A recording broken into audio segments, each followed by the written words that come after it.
अस्सलामुअलैकुम नाजरीन, on the spot की एक नई एपिसोड के साथ मैं हूं नैयर अली। नाजरीन, आप भी सोच रहे होंगे कि हम एक नाले पे खड़े हैं, कचरा दिखा रहे हैं आपको, लेकिन दर हकीकत हम निशानदेही कर रहे हैं उस खतरे की घंटी की जो कि एनडीएमए बजा चुका है, और वो उस डिज़ास्टर की निशानदेही कर रहा है जो कि आने वाले दिनों में मानसून बारिशों की सूरत में हो सकता है।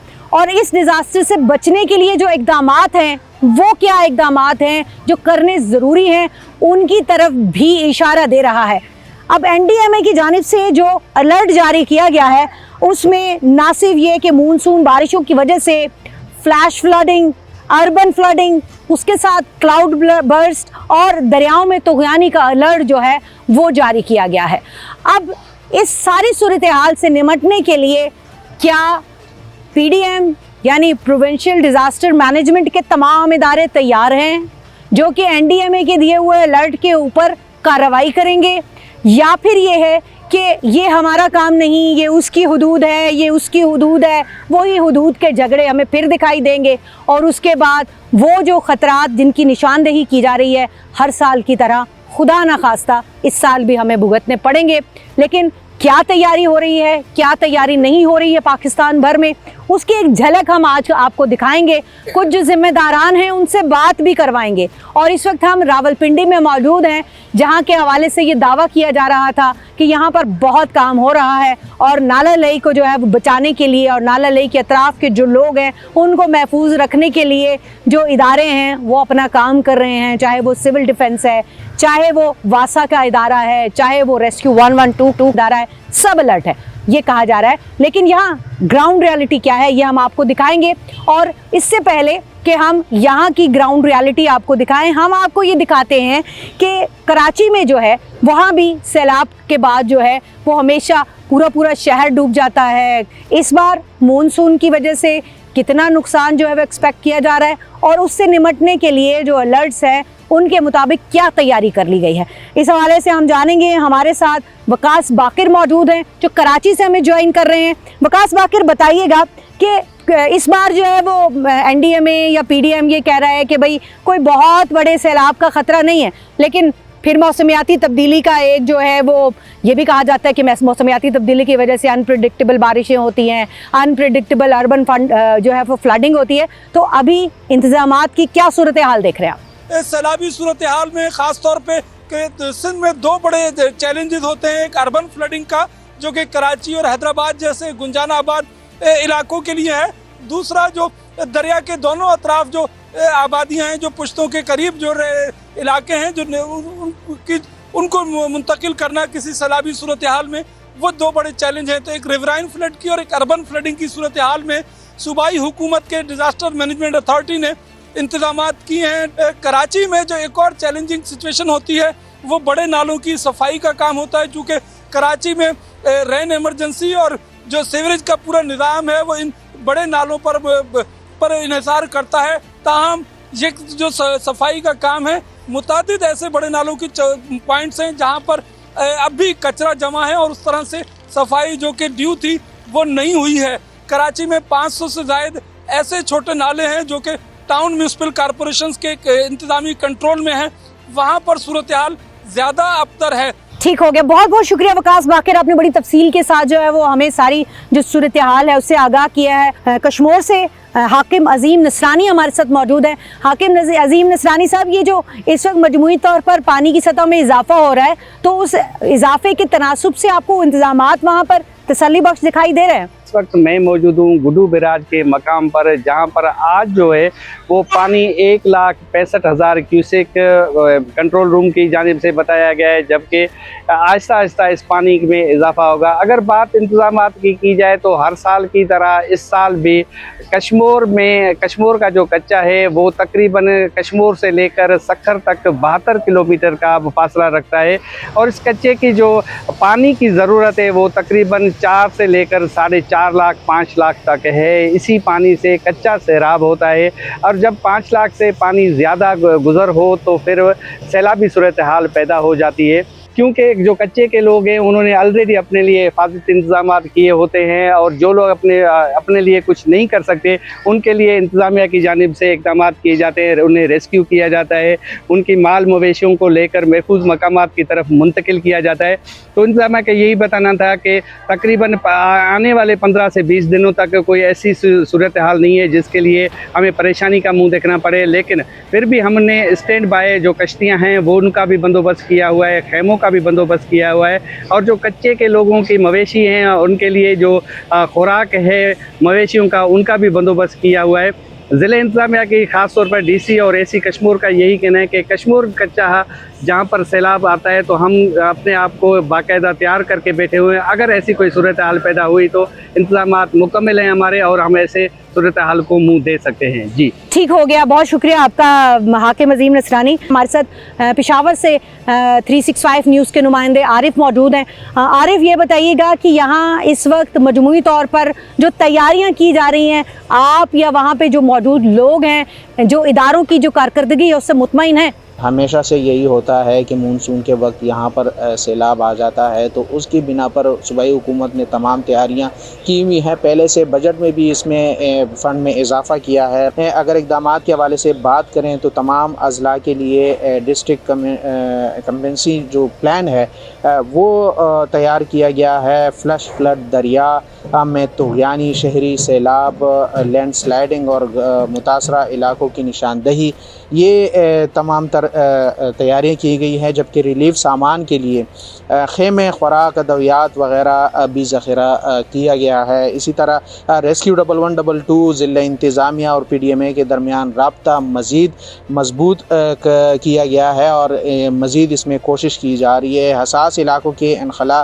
के मंसूबे की तैयारी की गई है, जबकि इसके साथ साथ डिप्टी कमिश्नर और यूनियन कौंसिल की सतह पर कोऑर्डिनेशन मीटिंग्स मुनक्किद किए गए हैं। ये तमाम तर इंतज़ामात सूबाई हुकूमत की जानिब से किए गए हैं। बहुत शुक्रिया आरिफ, हमारे साथ पेशावर से मौजूद थे। और नाज़रीन, अभी हम रुख करेंगे झंग का। पंजाब में जाहिर है झंग की अगर बात की जाए तो आप ये सोच रहे होंगे कि झंग क्यों, तो वहाँ पर हमारे नुमाइंदे अरसलान शौकत मौजूद हैं। ज़रा ये बताइएगा कि ननकाना साहब में जो पिछली बार सैलाब के मुतासरीन थे उनका अभी तक कोई अजाला नहीं हो सका। हम अक्सर पैदर पे या आप खुद भी रिपोर्ट करते रहते हैं कि वहाँ जो मुतासरीन हैं वो जो है उनका कोई पुरसाने हाल नहीं है। तो अभी जो इस बार जो अलर्ट जारी हुए हैं उसके बाद क्या कुछ तैयारियां दिखाई दे रही हैं कि आइंदा आने वाले दिनों में नुकसानात ना हो, और जो नुकसानात हो गए हैं उन मुतासरीन का कोई हाल हवाली कर ले वहाँ पे जाके? क्या सूरत हाल है मजमूई तौर पर? आज बिल्कुल इस वक्त मैं त्रिमू हेडवर्क्स के मकाम पर मौजूद हूँ, जहाँ पर गुज़िश्ता साल तकरीबन 8 लाख क्यूसेक का जो सैलाबी रेला था वो इसी बराज से जो है वो होकर गुजरा। लेकिन यहाँ तक पहुँचते हुए जो 8 लाख क्यूसेक के सैलाबी रेले ने ज़िला झंग के तकरीबन 350 से ज़ायद जो देहात थे, मौज़ाजात थे, उनमें बड़े पैमाने पर जो है वो तबाही मचाई थी, जिससे तकरीबन हज़ारों के करीब जो बस्तियाँ थी ये मुकम्मल तौर पर सैलाबी मौजों की जद में आकर जो है मुकम्मल तौर पर मलिया मेट हो गई। यहाँ पर जो है वो सैलाब ने बड़े पैमाने पर जो है वो तबाही की थी। यहाँ पर मौजूद तमाम तर जो देहात थे उनका शहर से मुकम्मल तौर पर ज़मीनी राब्ता मुनक़ता हो गया था। कई रोज़ तक जो है वो वहाँ पर तकरीबन 8 से 10 फुट तक का जो पानी था ये जमा रहा। इंतज़ामिया की जानब से फ्लड रिलीफ कैंप्स और दीगर जो ज़रूरियात थी वो तो कायम की गई, लेकिन अभी तक जो है वो इन इलाकों में बहाली के जो काम है वो मुकम्मल ना किए जा सके। मौज़ा ननकाने के हवाले से अगर बात कर ली जाए तो रिवाज ब्रिज के करीब जो ब्लास्ट किया गया था उससे ये बस्ती मुकम्मल तौर पर जो है वो सफ़े हस्ती से ही जो है मिट गई थी। इसी सूरत हाल में दोबारा से फिर जो है वो सैलाब का अलर्ट जो है वो जारी कर दिया गया है। अभी जो है वो हेडमराला के मकाम पर तकरीबन 2 लाख क्यूसेक का जो सैलाबी रेला है वो दरियाए चनाब की तरफ बढ़ रहा है। ऐसी सूरत हाल में अगर पानी के बहाव में मज़ीद जो है वो इजाफा होता है तो पहले से तबाहशुदा जो ये बस्तियाँ थी इनके मकीनों के लिए मज़ीद जो मुश्किलात हैं वो बढ़ेंगी। हम इस वक्त त्रिमू हेडवर्क्स के मकाम पर जहाँ पर मौजूद हैं, इस वक्त पानी की जो सतह है यहाँ पर मुसलसल जो है वो इसमें भी इजाफा जो है वो देखने में आ रहा है। चूँकि गुज़िश्ता साल की तबाही से ही वो लोग जो है अभी तक वहाँ पर जो है अपनी मुश्किलात को दूर ना कर सके। ऐसी सूरत हाल में अगर दोबारा सैलाब आता है तो इनकी मुश्किलात में मज़ीद जो है वो इजाफा होगा। बहुत शुक्रिया अरसलान शौकत, आपका झंग के हवाले से हमें बता रहे थे। पंजाब की बात करें, हम इस वक्त रावलपिंडी में मौजूद हैं, तो रावलपिंडी से हमारे नुमाइंदा जो रावलपिंडी को कवर करते हैं गुलाम मुस्तफ़ा भट्टी साहब, वो हमारे साथ मौजूद हैं। भट्टी साहब, ये सारा तो इन्होंने नाला जो है ये काट के इसके ऊपर, आप बल्कि नाले के ऊपर इस वक्त खड़े हुए हैं, तो सारी इंक्रोचमेंट है, सब कुछ है, तो ये होश जो है वो आखिरी लम्हात में आता है या फिर भी अभी भी मुझे नज़र नहीं आ रहा है? बहुत शुक्रिया मैडम आपका। देखें, जिस तरह आपने बताया कि ये नाला इस वक्त तकरीबन 100 फुट से ज़ायद ये चौड़ा नाला था, जो कम होते होते इस वक्त मेरे ख्याल में 50 फुट तक रह गया होगा। 2001 में इसी नाले ने तबाही मचाई थी और जहाँ पे करोड़ों रुपए का नुकसान हुआ, बच्चियों के जहेज का सामान तबाह हुआ, ज़िला इंतज़ामिया की नाअहली की वजह से। जब मानसून का सीज़न आता है तो उस वक्त इनको याद आता है कि नाले की सफाई करनी है। उससे पहले इंतज़ामिया सोई रहती है, इदारे सोए रहते हैं, वासा का इदारा सोया रहता है, RDA सोया रहता है। इंक्रोचमेंट इतनी ज़्यादा होती है। नहीं, मैं ये देख रही हूँ कि आप अभी इंक्रोचमेंट की बात कर रहे हैं। अगर साथ में जो है वो ये फुटेज दिखाई जा सके तो यहाँ हमारे बिल्कुल सामने इस वक्त जो है नाले के ऊपर कंक्रीट की बिल्डिंग्स बनाई गई हैं और प्रॉपर फिर जो है वो उनको कंक्रीट के साथ जो है वो उसको सिक्योर करने की कोशिश भी की गई है। भट्टी साहब, कौन जिम्मेदार है? जिम्मेदार कौन? इंतज़ामिया साफ नज़र आ रहे हैं। इंतज़ामिया इसलिए नाअहल नज़र आ रही है कि देखें, नाले की सफाई के लिए हुकूमत करोड़ों रुपए फंड्स देती है। ये नहीं कहती कि आप नाले की सफाई करके कचरे को एक साइड पे रख दें, बाहर रख दें और रात के टाइम उसी कचरे को आप वापस नाले के अंदर फेंक दें, या उसी कचरे को बाहर फेंकने के बाद आप उसको उसी पॉइंट पे जो है लेवल कर दें और वही कचरा बारिश के दौरान वापस नाले के अंदर जाता है। लेकिन फिर भी हम देख रहे थे कि वो मुख्तलिफ जो ट्रॉलीज हैं वो आके यहाँ पर अपना कचरा फेंक के जा रही हैं नाले के किनारे के ऊपर। कोई पूछने वाला नहीं है, कोई पुरसाने हाल नहीं है। बिल्कुल ऐसी बात है। कोई इंतजामिया हमें दिखाई नहीं दे रही। इंतजामिया ने दफ़ा 144 इसीलिए नाफिज की है कि तमीराती काम का कचरा यहाँ पे नहीं फेंका जाए। एक बाप बेटा दोनों नाले के अंदर डूब के जाबाक हो गए। बच्चा 6 साल वो खेलते हुए नाले के अंदर डूबा। कितनी देर तक जो है वो टीम नहीं पहुंचती उसको उनको देखने के लिए, और ये कहते हैं कि जी भाई अलर्ट है टीम। देखें, कितनी देर में टीम पहुंची थी? रेस्क्यू का टाइम कितना था? 10 बजे ये सानिया पेश आया था और 11:15 बजे जो जराए बता रहे हैं कि टीम वहाँ पे पहुंची मुकाम पे। और ये हम उस वक्त की बात कर रहे हैं जब अभी पानी का कोई बहुत ज्यादा बहाव नहीं है। अभी तो बहाव होना है, अभी तो बारिशें आनी है। मरियम नवाज का जो वो सुथरा पंजाब का प्रोग्राम है वो तो यहाँ आके ऐसे लगता है कि जैसे बस उसकी कलाई खुल गई है। लेकिन क्या मरियम नवाज ने आके यहाँ से कचरा उठाना है? उसने तो मेरे ख्याल में उन्होंने तो फंडिंग जारी कर दी होगी, पैसे दे दिए होंगे। हुकूमत ने, मरियम नवाज ने फंड जारी कर दिया कि भाई ज़िला इंतज़ामिया ने ये काम करना है। इंतज़ामिया ना एल निकले तो इसमें देखें हुकूमत और आवाम दोनों का रद्द अमल सामने आता है। ठीक हो गया, यानी मेन रोड जो चंद हैं उन पे तो हमें दिखाई देता है कि कहीं सुथरा पंजाब जो है वो उसकी कोई सफाई सुथराई हमें दिखाई देती है। लेकिन जब जो हम अंदरून जाते हैं, चाहे वो पंजाब है चाहे दीगर सूबों के अंदर अंदरून शहरों में जब हम जाते हैं तो वहाँ पर हमें उसकी जो असरात हैं वो दिखाई नहीं देते हैं, उसके जो समरात हैं वो आम लोगों तक पहुँचते हुए दिखाई नहीं देते हैं। आखिर इसकी वजूहत क्या हैं? ये तो यकीनन इंतज़ामिया ने देखना है। मरियम नवाज़ साहिबा ने, जो कि CM है पंजाब की, एक सूबे की अगर हम बात कर रहे हैं, तो उन्होंने फ़ंड्स जारी किए हैं। लेकिन फ़ंड्स जारी करने के बाद क्या वो बरी ज़िम्मा हो जाती हैं? क्या उसके बाद जो है वो बस काम ख़त्म हो गया? क्या जो ज़िले इंतज़ामिया के वो अफसरान जो काम नहीं कर रहे उनको पूछना उनका काम है या नहीं, या फिर उसके लिए भी कोई ज़िम्मेदारान मौजूद है वो अपना काम करे नहीं करे? तो ये सारी चीज़ें इंतज़ामिया का ही काम है देखना। अभी लोग क्या कहते हैं इस हवाले से? मुतासरीन जो 26 साल से इंतज़ार कर रहे हैं कि 2001 में जब फ्लड आया था और सब कुछ बहा कर ले गया था, उनका घर, उनके माल मवेशी, उनकी ये जो कीमती साजो सामान है वो सब चीज़ें बहा कर ले गए, बच्चियों के जहेज़ तक डूब गए, बह गए। तो इस सूरत में क्या उनको अभी तक जो है वो अजाला नहीं हो सका? तो उसकी वजूहात क्या हैं? बाकी इस वक्त जो ख़तरात हैं उनसे निमटने के लिए क्या शहरी जो है वो इंतज़ामिया की कारकर्दगी से मुतमईन है या नहीं है? इस बार जो इंतज़ामात किए गए हैं, यहाँ रहने वाले जो इस बिल्कुल नाला लई के ऊपर आबाद लोग हैं, क्या वो इंतज़ामात से मुतमईन है या नहीं है? उन्हीं से जानते हैं। अस्सलाम वालेकुम। वालेकुम अस्सलाम। क्या नाम है भाई आपका? हाजी शाहिद नाम है ये। हाजी साहब, ये बताएं कि ये हम देख रहे हैं कि नाला जो है वो फैलता फैलता अब नाले की आधा नाला तो ख़त्म हो गया है, तो ये इस सारी सिचुएशन की वजह से परेशानी जो है उसमें इजाफा होता है। तो आप लोग इसकी शिकायत नहीं करते इंतज़ामिया को? मैडम, शिकायत तो हम 2001 से ही कर रहे हैं और वो आमराना दौर था जिस वक्त हमारे साथ ये जुल्म भी हुआ था। अब मरियम नवाज साहिबा अल्हम्दुलिल्लाह इस वक्त बहुत अच्छे काम कर रही हैं और हमारी उम्मीद भी मरियम नवाज साहिबा से है कि उम्मीद है कि हमारे साथ अच्छा बिहेव होगा। नाले की जो मिट्टी है वो नाले से निकाल के नाले के ऊपर ही एक किनारे पे रख दी और एक दर बंद कर दिया। इसकी वजह से हमारे जो सैलाब की सूरत बनती है और हमारे जो नुकसानात का सबब बनता है वो यही बनता है। और यहाँ उस वक्त कुछ मोड़ थे, उन मोड़ों को सीधा करने के लिए भी मैंने 2001 में जब ये सैलाब आया, उसके बाद 2002 में हमारे मकानों को गिराया गया।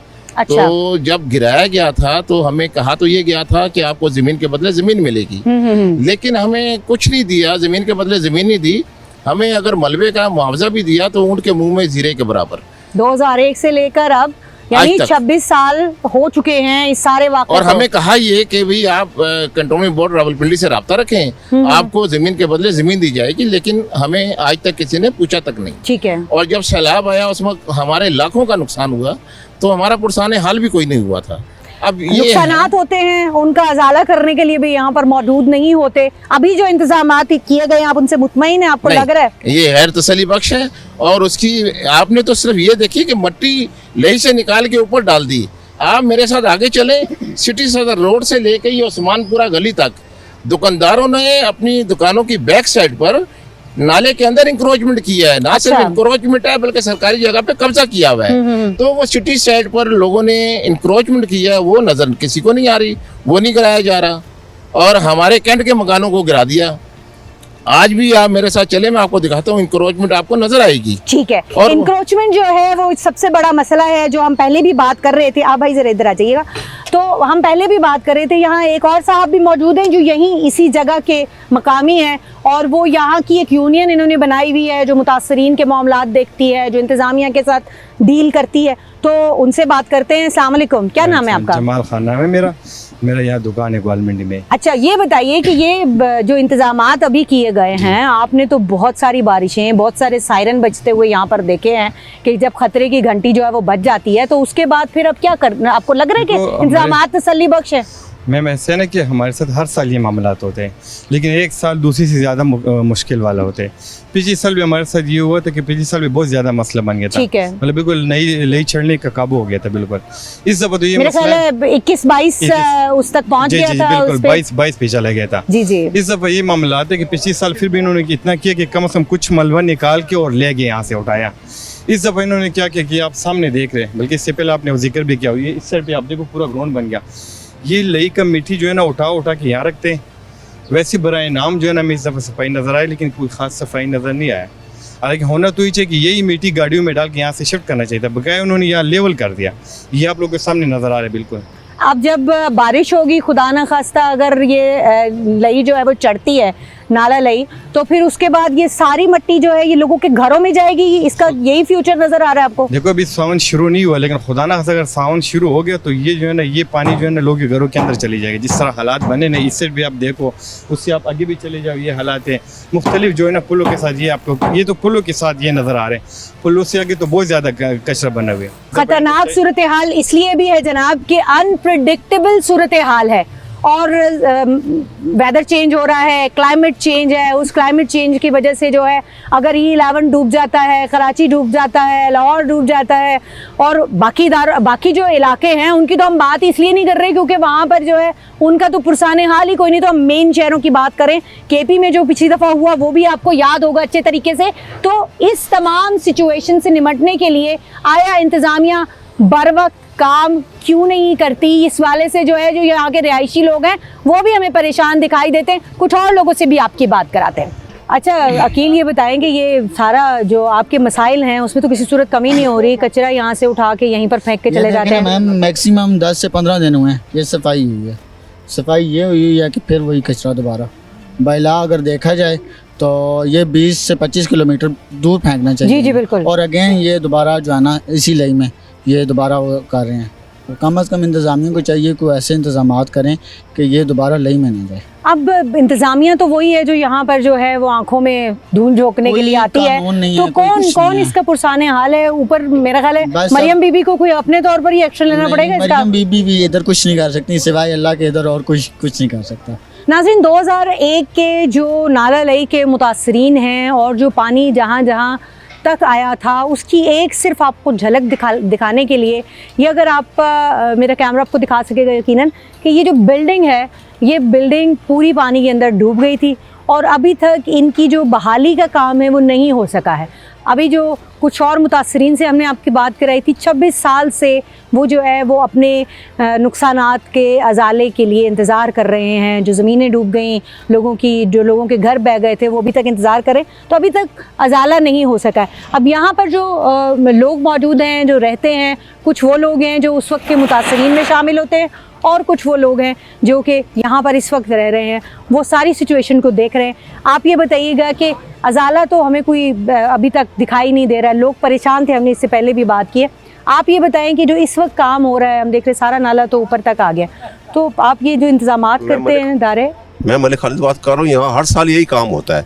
यहाँ पर सिर्फ एक दफ़ा बैरिया वाले ने मलिक रियाज ने काम किया तो सफाई की थी। अभी हर साल करते हैं, मट्टी बाहर निकालते हैं, रख के जब इनका ठेका कंप्लीट हो जाता है दोबारा मट्टी वापस इंतजामिया खुद नहीं करती, ठेके पे ठेके पे काम होता है ये सारा। ठेकेदार करके जब वो आते हैं देखते हैं तो मिट्टी निकल गई है और जब चेक उनके क्लियर हो जाते हैं दूसरे दिन ये उसी टाइम डाल के फारग हो जाए। पावे ये महीना 2 महीने मट्टी बाहर पड़ी रहे। मतलब ये तशवीशनाक बात बता रहे हैं कि ये जो ठेकेदार हैं वो हर साल ठेका लेते हैं और वो इसी मट्टी इधर ही रखते हैं, यहाँ से उठाते नहीं है ताकि वो वो उठाते नहीं है ताकि जो है वो फिर इसी के अंदर जाए और अगले साल का ठेका जो है वो तैयार रहे। बिल्कुल जी। तो ये बताएं कि आप इंतजामिया से क्या अब रिक्वेस्ट करना चाहते हैं, क्या कहना चाहते हैं कि इंतजामिया क्या करे कि आप लोगों के यहाँ पे जो है वो हम ये चाहते हैं यहाँ पर पक्की सड़क बन जाए और ये सोलिंग पक्की पत्थरों की लग जाए ताकि लई साफ सुथरी और मजबूत हो जाए। ये अब कच्ची होगी, अब ये पानी जब भी आएगा ये जो कच्ची मिट्टी है ये बह जाएगी और जानों का खतरा है। कच्ची मिट्टी दोबारा जो है वो नाले के अंदर चली जाती है, चंद पानी के कतरे जो है वो इसके ऊपर गिरते हैं। तो आप बताइएगा, आप कुछ कह रहे थे कि आप ये क्या चाहते हैं कि यहाँ पर एक तो चाहते हैं ये जैसे नाले हैं, कई दफा बच्चे गिरे हैं, देख दो के बाजू भी टूट गए। रात को आते हैं अंधेरे में, पता है नाले टूटे बिल्कुल। आप खुद ये चेक मारे, कैमरा मारे ना, आपको खुद पता चल जाए। जी। इसी तरह तोड़ तक है, पत्थर रखे हुए साइडों में, कोई गिरे ना। रात का टाइम होता है, अंधेरा होता है, पर कई दफा ऐसे लोग गिरे बेचारे, तरस आता है। क्या किया है आप देखें, ये गंद है जो ये नाले का कटाव है या फिर ये इन्होंने खुद छोड़ा? ये तो नाले की मिट्टी ऊपर रखी है, वहाँ नहीं रखी। मिट्टी उठाते हैं ऊपर, यहाँ खड़ी इकट्ठी कर लेते हैं। जब पता होता है काम मुकम्मल हो गया नीचे का, वही फिर जाएं रोड के ऊपर गन डालकर चले जाते हैं। आपके सामने ये देख लें सारा। बिल्कुल। हम कहते हैं बराए मेहरबानी करके इसका कुछ किया जाएगा। अच्छा, आप अभी मुझे कोई साहब बता रहे थे आपने कुछ दरखास्तें वगैरह भी दी हुई है, रिक्वेस्ट भी की हुई है? जी, मैंने कैन बोर्ड को मैंने दरखास्तें दी हुई हैं, TMA को भी दी हुई हैं। ठीक हो गया। तो मैंने इनसे कहा था कि भी ये जो है ना, पिछले सीजन में इन्होंने तकरीबन 8 करोड़ रुपए का ठेका हुआ था ठेकेदार का, और इस सीजन में इन्होंने 4 करोड़ रुपए का हुआ है। उसके बाद यानी इससे पहले इन्होंने इधर ढेर लगा दिए, सिर्फ यानी सारा ना ढेर लगा के ये चले गए थे। बदबू इतनी सी गुनताई नहीं, स्मेल जो है, और बीमारियाँ भी बहुत ज़्यादा थी उससे, यानी हम लोगों को भी और अहले मोहल्ला को भी तकरीबन बड़ी परेशानी हुई। जी, तो आपने शिकायत मतलब हर मौके पे की है? हर मौके पे मैंने की। जी। उसके बाद इन्होंने मुझे कहा जी ठीक है हम उठा लेते हैं, यानी उठाते उठाते उनके 2-3 महीने गुजर गए। फिर जो लास्ट में जो यानी ये गंद जो ले का बचा है, उन्होंने इसी जगह पे पदरा करके चले गए, सीधा करके अंदर ही डाल गए। नहीं, अंदर नहीं डाला। इस दफा इन्होंने अंदर नहीं डाला, इस दफा बाहर फैला गए। आप देख रहे हो, पहले ऐसे होता था ढेर लगा देते थे। जी, वो सारा बीच पा के गए जो पुल के साथ बाहर निकाला है वो वहाँ पर अंदर डाला है। अच्छा। एक आधा ट्रक लेकर गए हैं जो भरा, जो जिसकी वीडियो बनी है, उसके बाद बाकी सारा यहीं पर प्लेन करके चले। लेकिन ये देखें ना, ये 100 फुट से चौड़ा नाला है, ज्यादा चौड़ा नाला होना चाहिए था, लेकिन ये नाले को जो है वो रोड से यहाँ तक ये सारा वही तो कचरा है, कचरी डाल के चले गए। जी। लई 2001 में जो लई आई है ना, भाई आप करीब आ जाइएगा, सॉरी, लई क्या कह रहे हैं? जो पानी आया था ना 2001 में, वो तकरीबन 1st फ्लोर तक आया, यानी भैंसे भी गाड़ियाँ भी ऊपर तक गई हैं। ठीक हो गया, ठीक है ना, छतों पे। उसके बाद जब से इन्होंने ये कट सीधे किए हैं लई के, तो पानी उसके बाद बाहर नहीं आता। लेकिन कहने का मतलब सफाई नहीं करते ये, इसकी बदबू और स्मेल इतनी है, इसकी पॉल्यूशन बहुत ज़्यादा है, आपको पता ही है, और हर किस्म की गंदगी इसके अंदर फैली जाती है, जिसकी वजह से ना सांस लेना भी प्रॉब्लम आता है। सांस लेना तो हम यहाँ खड़े हैं और बड़ी मुश्किल से खड़े हैं, यहाँ पे जो है वो दम घुटने वाली सिचुएशन बात है जी। 20 साल से मुझे यहाँ पे कारोबार करते हुए हो गया। जी भाई, हर साल ये आते हैं, आके ये बाहर मिट्टी निकाल के चले जाते हैं और वही मिट्टी दोबारा अंदर ले जाते हैं, जिसकी वजह से ये जगह नरम हो जाती है और यहाँ से हादसे होने का खतरा भी है। अच्छा ये बताएं कि अब आप इंतज़ामिया से क्या कहना चाहते हैं? अब तो मानसून सर पे आ गई है, अब तो जो होना है वो खतरात जो है वो मौजूद हैं, लेकिन कोई ऐसी चीज़ जो आप चाहते हैं कि फौरी तौर पे ये हो सके ताकि खतरा कम हो? आपका कारोबार है, आपकी ज़िंदगी है यहाँ पे। ये जगह पहले हम जब आए थे ना तो हमारी जगह जो है 20 साल पहले हम कारोबार करने, तो ये यहाँ तक ले थी। इस साइड से ये कटाव जिधर आप खड़े हैं ना, जी जी बिल्कुल, इस साइड पे ये कटाव था ले का। आस्ता आस्ता भराई करते करते वो छोटी होती जा रही है। आइंदा आने वाले सालों में यही पानी बाहर आएगा और वही पानी लोगों के लिए जहमत का ज़ाहिर है पानी का रास्ता रोक दिया है, रोक दिया, छोटी हो गई है। यानी कि जितना इसकी डेप्थ थी ना 100 फुट थी, वो 100 फुट नहीं रही, अब कम हो गई है। ठीक हो गया, 100 फुट इसकी जो है वो चौड़ाई थी, लेकिन वो अब कम हो गई। यहाँ एक और साहब भी हमारे साथ मौजूद। अस्सलाम वालेकुम अंकल, क्या नाम है आपका? अब्दुल अहद। अब्दुल अहद, ये आप सब आप देख रहे हैं, आपने खुद आप यहाँ भुगतते हैं हर वक्त। मैं सुबह 4 बजे जाता हूँ, सारा ये जो इतना ढेर लगाया था निकाला था वो वापस डाल देते, 2-4 ट्रक उठा के ले गए, बाकी सारा अंदर डाल दिया। और वैसे ये 10-10 फुट आगे तंग हो गए, ले निकालते ही नहीं है मिट्टी, वही निकालते हैं, वो उठा के फिर पैसे लेते हैं, ठेकेदार पैसे लेता है, आपस में मिले में वो वापस डाल देते। ठेकेदार को अपने ठेके से अपने पैसों से खर्च है। लेकिन मुझे ये भी बताइएगा कि आप लोग क्या सबकी तरफ से जाहिर है एक आपकी कोई यूनियन है, इंतजामिया है, आप इंतजामिया को जब शिकायत करते हैं तो सुनने वाला कोई नहीं है? कोई नहीं सुनता। वहाँ बोर्ड लगा हुआ है कि मलबा फेंकना जुर्म है, 144 दफा कोई नहीं सुनता। फोन करो, सारा साल मलबा फेंकते हैं, 1-2 महीने जरा सा निकालते हैं, ट्रालियों में आता है। सॉरी बताइएगा। पूरी पिंडी का यहाँ मलबा फेंका जाता है। ये पार देखें, अच्छा। ये सब वो ट्रालियों का ही मलबा है ना। अगर यहाँ कोई सिक्योरिटी हो, रात को बैठे हो कोई 2-4 आदमी जो करता है, कानूनी कार्रवाई की जाए या शहर से बाहर लेकर जाए तो इतनी परेशानी बनती ही नहीं। हर साल भाई ये ठेका भी नहीं देना पड़ता और सुकून भी हो जाता है। शहर से बाहर लेकर जाएं, लेकिन शहर से बाहर भी कचरा ही लेकर जाएंगे और जहां लेकर जाएंगे वहां पर ये कचरा फैलेगा और इसका कोई बंदोबस्त करने की ज़रूरत है। इंतज़ामिया को कोई लॉन्ग टर्म मंसूबा बनाने की ज़रूरत है, जिसकी वजह से ये जो अहले इलाका है, जो सांस लेना जिनका दूबर है, जो इस गंदगी की वजह से बीमारियों में मुब्तला हो रहे हैं, ये जो कटाव हमने आपको जगह जगह दिखाए हैं जो कि नाले और सड़क के दरमियान में आपको दिखाई दे रहे हैं, उनके अंदर लोग गिरते हैं, अपनी जानों से जाते हैं और उन्हीं कटावों में से गिरकर जो है वो नाले के अंदर भी गिरते हैं और हर हफ्ते आप कोई ना कोई ऐसा वाक़या जो है नाखुशगवार उसको सुनते हैं। तो यकीनी तौर पर इंतज़ामिया को कोई मुस्तकिल इसके ऊपर सोचने की ज़रूरत है। हर साल ठेकेदार को नवाजने की ज़रूरत नहीं है, क्योंकि इससे जो है वो नुकसानात में इजाफा हो रहा है। जो ही मौसम तब्दील होता है, मानसून आने की बात शुरू होती है, तो एक इलाका जिसका सबसे ज़्यादा नाम आता है वो रावलपिंडी, और उसकी वजह कोई और नहीं है, वजह शोरी ये नाला लई होता है। तो हम इस वक्त इस नाला लई के ऊपर मौजूद हैं। यहाँ पर आप इस वक्त सिचुएशन देख रहे हैं, अभी अलर्ट जारी हो चुका है, कितना काम हुआ है, कितना रहता है, बहुत सारे इदारे इसके अंदर जो है वो उनका अमल दखल होता है कि सफाई सुथराई का ख्याल रखना है। फिर उसके बाद जो है वो जो तजावुज़ात है उनके ऊपर काम करने के लिए RDA का इदारा होता है। फिर उसके बाद जो यहाँ पर जितनी भी जो कंस्ट्रक्शन हो रही है, दीगर तमाम मामलात हैं, उसके ऊपर नज़र रखने के लिए, और फिर यहाँ पर जो सफाई सुथराई एन ज़रा पहले जो है वो किस तरह से होनी है, इसके ऊपर नज़र रखने के लिए वासा का जो इदारा है वो काम कर रहा है। और जब एमरजेंसी सूरत हाल होती है तो रेस्क्यू 1122 भी होता है। तो सारे इदारे मिलकर जो है वो यहाँ पर काम करने के जिम्मेदार हैं। अब अलर्ट अगर जारी हो चुका है और पहला स्पेल जो है वो आया ही चाहता है, थोड़ा सा ताख़ीर उसमें हमें दिखाई दे रही है, तो उस स्पेल से निमटने के लिए अभी तक काम क्या हुआ है, इस पर हम बात करेंगे। मुताल्लिका इदारे के ख़ास नुमाइंदे हमारे साथ मौजूद हैं, डायरेक्टर हैं सीवरेज के वासा के हमाद फजल साहब, उनसे बात करेंगे। अस्सलाम वालेकुम। वालेकुम सलाम। हमाद साहब, अलर्ट जारी हो चुका है, काम शुरू आप बता रहे थे कि हो गया, अब तक कितना काम हुआ है ताकि जो आने वाले ख़तरात हैं उनसे निपटा जा सके? देखिए, 15 जून से जो है वो मानसून का आगाज़ हो जाता है। इस सिलसिले में हमने मई के आगाज़ में नाला लई और उससे मुल्का 15 बरसाती नाले हैं जो कि शहर की हदूद में, जैसे कटारियाँ से लेकर मरी रोड ब्रिज तक 15 नाले ऐसे हैं जो कि नाला लई में आके ड्रॉप होते हैं। हमने उनकी डिसिल्टिंग जो है वो 30 जून तक मुकम्मल कर ली है।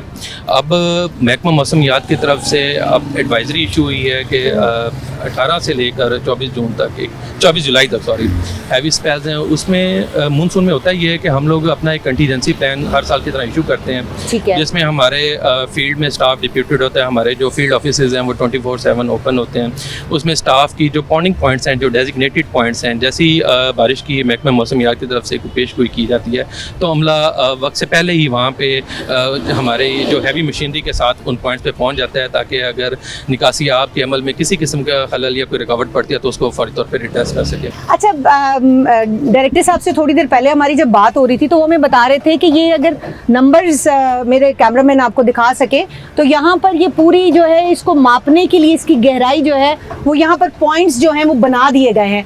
तो अब इन पॉइंट्स के ऊपर जो है वो लिखा होता है, लेकिन जो ही ये 24 को क्रॉस करता है तो उस वक्त यहाँ पर 20-24 के दरमियान में इमरजेंसी नाफिज हो जाती है और वो इमरजेंसी के बाद सायरन बजाए जाते हैं। अब उसका प्रोसीजर क्या होता है डायरेक्टर साहब हमारे नाज़रीन को बताएं कि अगर ये 20 से ऊपर जा रहा है तो क्या प्रोसेस क्या होगा यहाँ? बेसिकली ये कोऑर्डिनेटेड करने जी मैं आपको बताना चाहूँगा ये कोऑर्डिनेटेड एफर्ट है। इसमें वासा, रेस्क्यू, सिविल डिफेंस और बाकी जो है इसमें 111 ब्रिगेड की जो रिलीफ जो उनकी कंपनीज हैं वो भी हमारे साथ कोऑर्डिनेशन में होती हैं। ये नाला ली के हम जिस पॉइंट पे खड़े हैं ये गवाल मंडी है, यहाँ पे एक रेन गेज इंस्टॉल है। अगर यहाँ पे 20 फुट से ज़्यादा अगर लेवल पानी का चला जाता है, खुदा न खास्ता अगर कोई ऐसी सूरत हाल बनती है तो सायरन बजाए जाते हैं। उसमें लोगों को पुश किया जाता है कि वो आसपास की जो आबादियों में लोग रह रहे हैं वो वैक्यूएट किए जाएँ। इसके अलावा जो डिस्ट्रिक्ट गवर्नमेंट की तरफ से होते हैं वो फ्लड रिलीफ कैंप्स जो हैं वो बेसिकली ये स्कूल्स ही हैं, उनको डिक्लेयर किया होता है उनमें, ताकि उनको वैक्यूएट करके उन स्कूल्स में शिफ्ट किया जा सके। अच्छा, ये बताएं कि ये कौन समझदार फैसला करता है कि कचरा नीचे से उठाएं और बैंक्स पे रख दें? ये आज तो फिर भी मुझे कुछ कम दिखाई दे रहा है। इसमें ऐड करना चाहूँगा कि जब हम डिसिल्टिंग करते हैं ना तो आपको पता है कि ये सिल्ट होता है, वेस्ट वाटर होता है, इसमें स्लज होती है, वेट होती है। जब हम इमीडिएटली इसको अगर डंपिंग करें तो वो उसमें आपको पता है कि वो पानी साथ साथ उसके डंपर्स के साथ रिश्ता रहता है, वो बड़ी एक प्रॉब्लम की। जब हम डिसिल्टिंग करते हैं तो उसको एक आधा दिन बैंक्स पे हमने रखते हैं इस पर्पज़ के लिए ताकि वो खुश्क हो जाए। उसके बाद हम उनको डंपर्स में लोड करके शहर से बाहर जो है वो एक आधा दिन तो नहीं होता क्योंकि ये कंटिन्यूस एक्टिविटी होती है। इसमें जाहिर है वो एक ही बार वो उसको स्टैक करते हैं पहले उसके ऊपर। अगर आप देखें 30 जून तक हमने आप देखेंगी तो यहाँ पे ना ये सारा जो हमने डिसिल्ट मटेरियल था वो हमने वहाँ पे स्टैक किया होता है ताकि वो थोड़ा सा खुश्क हो जाए। क्योंकि जब ये यहाँ से शहर से बाहर लेके जा रहे हैं तो डंपर से वो रोड के ऊपर जब गिरता है तो वो लोगों के लिए बड़ी तकलीफ बनती है। देखिए, मौसमियाती तब्दीली की वजह से अब वो जो फोरकास्ट हम समझते थे कि अभी जैसे आज बारिश की फोरकास्ट है, कल बारिश की फोरकास्ट है, परसों है, तो वो फोरकास्ट के मुताबिक बारिश कभी नहीं होती और कभी फोरकास्ट के बगैर भी बारिश शुरू हो जाती है। इसको जो इदारे हैं वो यही कहते हैं कि मौसमियाती तब्दीली के अचानक से क्लाउड ब्रस्ट होते हैं, बहुत हैवी रेनफॉल शुरू हो जाती है। तो ऐसे में इस वक्त जो है वो हम जो फोरकास्ट देख रहे हैं और उस फोरकास्ट के देखते हुए जो आपके इंतज़ामात हैं, आप क्या समझते हैं कि वो इतने तसल्ली बख्श हैं कि किसी बड़े नुकसान है? क्योंकि आपने ये नाले की ये वाली जगह तो साफ़ कर ली है, 15 मजीद नाले भी गिर रहे हैं, वो साफ़ हुए कि नहीं हुए? जी, हमने ट्रिब्यूटरीज की भी बिल्कुल आपने जैसे जिक्र किया, हमने जो नाला लई के अंदर 15 ट्रिब्यूटरीज हैं उनको भी साफ़ किया। और इसके अलावा किसी भी हादसे के हवाले से अगर आप बात कर रही हैं तो उसमें सिर्फ वासा नहीं, उसमें ये कोऑर्डिनेटेड एफर्ट है। इसमें हमारे साथ 1112 भी है, सिविल डिफेंस है। अगर खुदा ना खास्ता कोई ऐसी सूरत हाल होती है तो ये कोऑर्डिनेटेड एफर्ट होती है कि उनको जल्द से जल्द रिलीफ फराहम किया जा सके। बहुत शुक्रिया आपका। हमारे साथ हमाद फजल साहब मौजूद थे, डायरेक्टर हैं वासा के। और इस वक्त मैं चाहूँगी कि अगर वो जो हम बात कर रहे थे और वो कैमरामैन आपको दिखा सकें तो ये बैंक्स के ऊपर से किसी हद तक जो है ये बड़े बड़े यहाँ पर हम देखते चौटियाँ लगी हुई होती हैं कचरे की, तो वो हटाई गई हैं और कोशिश की गई है। लेकिन ऑफ कोर्स ये एक नाला है और नाले के अंदर कचरा भी मौजूद है और इस कचरे की वजह से जो नुकसानात हैं वो भी होते हैं। 2000 अगर हम एक की बात करें तो उस वक्त जो है वो यहाँ पर एक बड़ा नुकसान देखने में आया था। लोगों के घरों के अंदर पानी गया था और यहाँ पर जो घर मौजूद हैं अगर आप देखें तो बिल्कुल नाले के बैंक के ऊपर घर मौजूद हैं और कुछ तो ऐसे घर हैं जो कि ऐसा लग रहा है कि खास से खस्ता हाल है। लम्हा फिक्रिया यही है कि जब कोई आफत आ जाए, जब कोई नुकसान हो चुका हो तो फिर उस नुकसान की अजाले और उस आफत को जो है वो उससे निमटने के लिए जो हंगामी इक़दामात हैं उसके अलावा कोई तरीक़ाकार नहीं बचता। तो हमारे इस प्रोग्राम का मकसद भी यही था कि पूरे पाकिस्तान में मॉनसून की आमद के वक्त जो जो कार्रवाइयाँ होनी थी वो हम मॉनसून की आमद से पहले आपको दिखाएं कि वो अब तक जो है वो किस हद तक हुई हैं, नहीं हो सकी, तो शायद वो तमाम इदारे जो ये सारी काम करने के पाबंद हैं, जिनकी जिम्मेदारी है, जिनका फ़र्ज़ है और जो इसकी तनख्वाह लेते हैं, वो तमाम इदारे पूरे पाकिस्तान के अंदर किसी बड़ी आफत से बचाने के लिए और पाकिस्तान की आवाम को किसी बड़ी आफत से बचाने के लिए अपनी जिम्मेदारियां अदा करने के लिए शायद अलर्ट हो जाए। प्रोग्राम का वक्त खत्म हुआ ही चाहता है, इजाज़त दीजिएगा, अल्लाह हाफ़िज़।